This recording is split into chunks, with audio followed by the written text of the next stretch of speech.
Welcome back, everyone, to the Detroit Tigers franchise here on MLB The Show 18.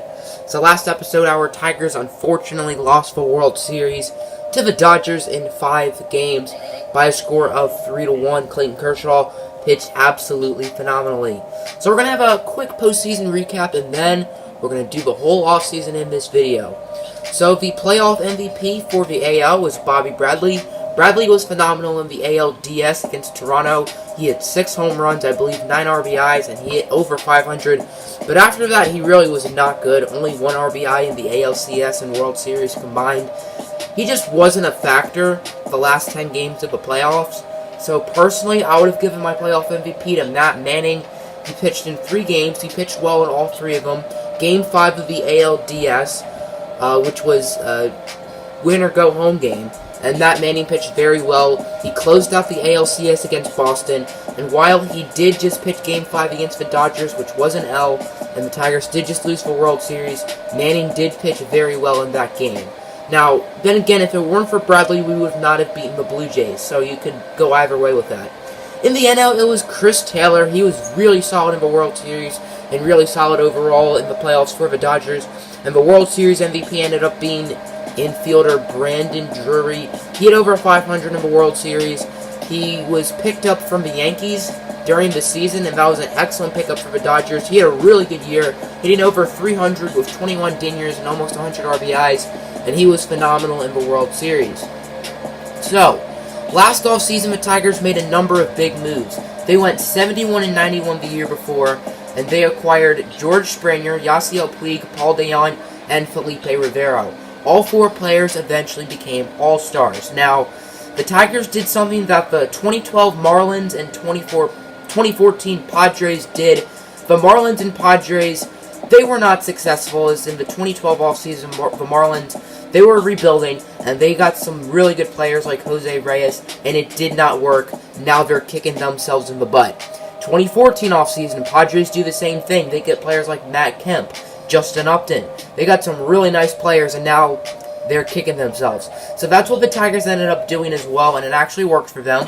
They won an additional 35 games, and they ended up making the World Series. So this offseason will probably not be as exciting. The team is going to be very similar. So, yeah, farm director retires. Woohoo. These 5 players are now allowed to become free agents. They are George Springer, David Hernandez, Asdrubal Cabrera, Nick Vincent, and Alex Wilson. 3 relievers, a platoon infielder, and George Springer, who is an absolute must for the Tigers to bring him back. So he will be given a qualifying offer. The Tigers will also give him an offer. David Hernandez will not be given a qualifying offer, and neither will Asdrubal Cabrera, Alex Wilson, or Nick Vincent. It is a must that the Tigers bring back George Springer. He was phenomenal during this season, hitting 300 with 40 home runs and 109 RBIs. He was good, but not great in the playoffs, so the Tigers will be offering him a 4-year deal worth $90 million. I don't think this is the greatest deal they could offer Springer, but they don't want to give him a deal until he's like 37 or 38.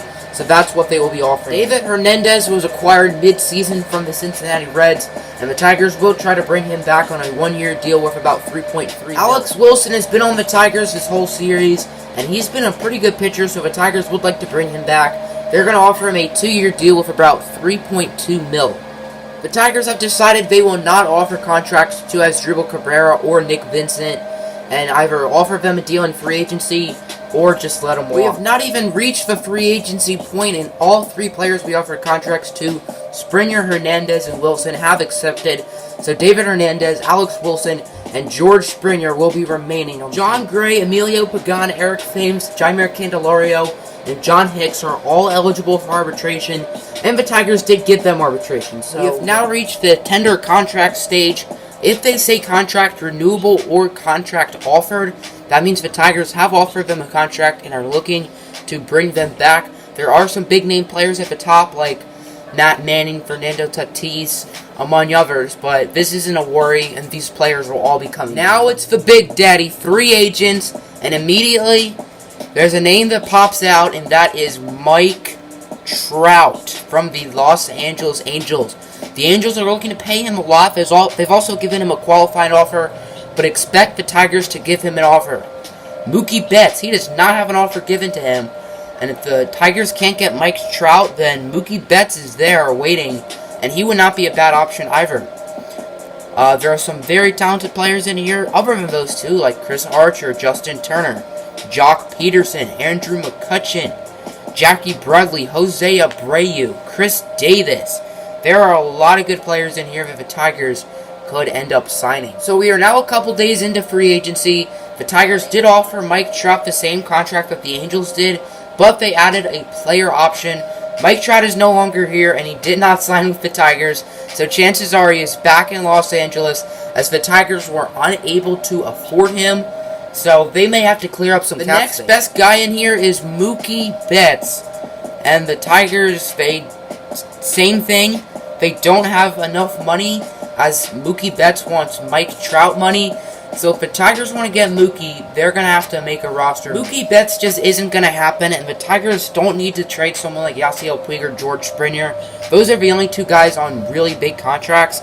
So instead, it makes sense for the Tigers to just maybe go after some smaller free agents like Jose Abreu here, who they will be giving a one-year deal for about $7.5 million. The Tigers will offer Matt Kemp a one-year deal worth about $2 million to be a platoon hitter. He had a pretty good season last year, hitting 18 dingers with a .259 batting average, so he will be a nice bench bat for Detroit. Mookie Betts is Boston no more, and he is headed to the city of brotherly love.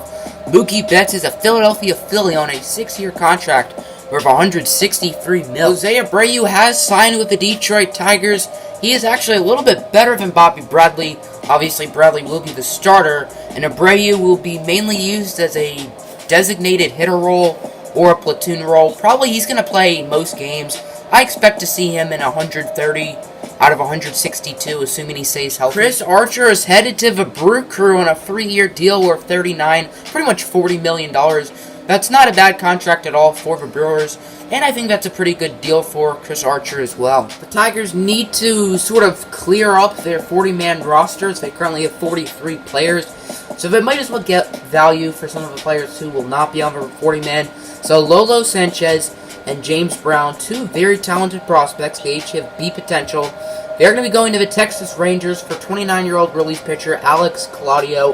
The Tigers need help in the bullpen anyway, and Claudio is a really good player. So the Rangers are getting two nice developmental prospects, and the Tigers are getting help in the bullpen. That's a win-win. We got a pretty big trade here, as Will Myers will be traded from the Padres to their fellow NL West foe, the Arizona Diamondbacks. The Padres will be receiving Taijuan Walker, a talented starting pitcher, as well as third base prospect Drew Ellis. This is pretty nice value for Arizona, just giving up one of their starters for a really good hitter. We have another big trade as Corey Dickerson is going to be headed to the San Francisco Giants.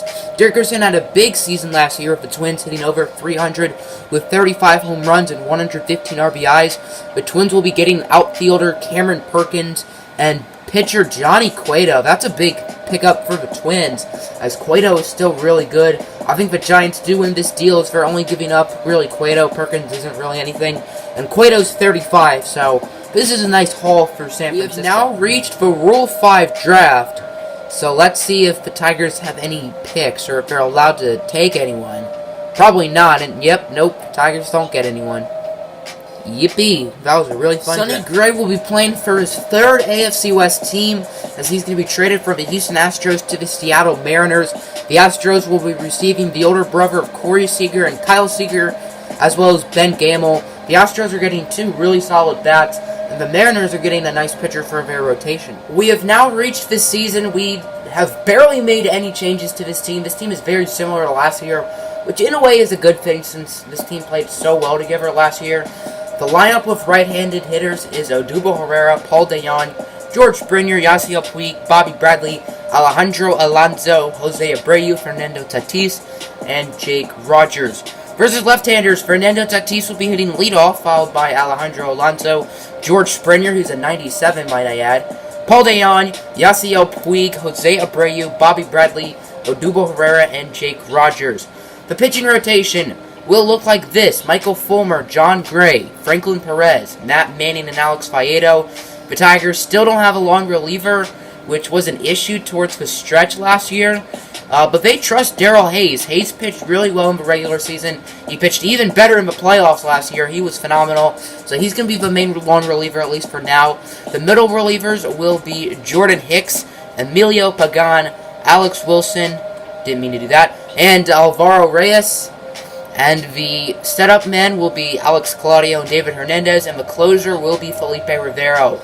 A lot of players' ratings have gone down, like Bradley, Fernando Tatis, I think, has gone down. Franklin Perez has gone down. Just because of morale, because we're 0-0 and they haven't done anything yet. Like, Bobby Bradley was an 82 at the end of last year, now he's a 79. That's just because his team is not 50 games over 500, and he's not dominating.